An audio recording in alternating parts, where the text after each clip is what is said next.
Before there were answers, there were questions.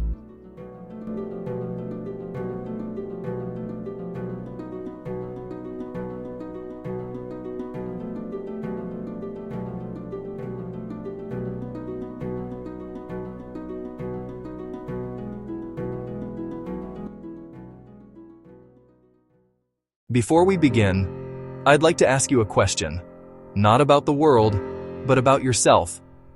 Where did your beliefs come from? Take a moment.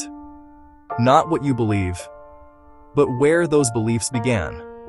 Because whether we realize it or not, every one of us is carrying a story written long before we were old enough to understand it. When we enter this world, we know almost nothing. We don't choose our language. We don't choose our family. We don't choose the country where we're born. We don't choose the culture that surrounds us. And yet, each of these quietly begins shaping how we understand reality.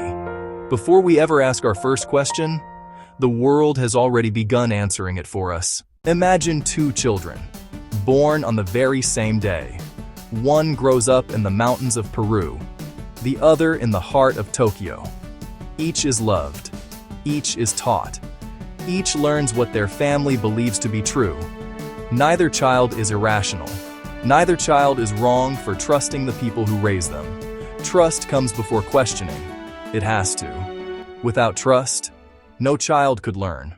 As we grow older, those early ideas become something deeper.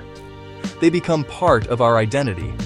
Not just things we believe, but things that feel like us. And when a belief becomes part of our identity, questioning it can feel surprisingly personal. Perhaps that's why changing our minds is often so difficult. Not because the evidence is weak, but because letting go of a belief can feel like letting go of a part of ourselves. Here's something psychology has taught us.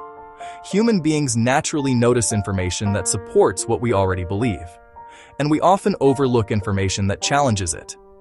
This tendency is known as confirmation bias. It doesn't mean we're dishonest. It means we're human. The question isn't whether we have biases, we all do. The question is, are we willing to recognize them? Now I'd like to ask you something that has stayed with me for years. If you had been born to different parents, in another country, 1,000 years ago, would you believe exactly what you believe today? Or would your deepest convictions be different? That question isn't meant to weaken your beliefs. It's meant to help us understand them. More than 2,000 years ago, Socrates spent his life asking questions. Not because he enjoyed proving people wrong, but because he believed honest questions could uncover assumptions we rarely notice. Perhaps wisdom doesn't begin when we find all the answers.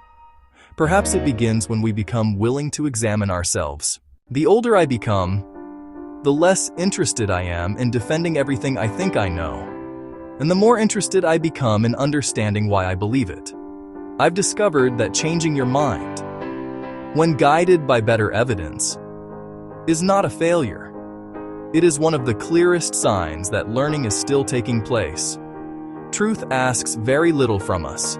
Only honesty, only humility, only the courage to continue searching. Maybe the goal of life isn't to collect unshakable beliefs. Maybe it's to become the kind of person who is never afraid to examine them. Because truth has nothing to fear from honest questions. Only certainty does. Tonight, I leave you with one final question. If tomorrow, you discovered that one of your deepest beliefs was incomplete, would you have the courage to change?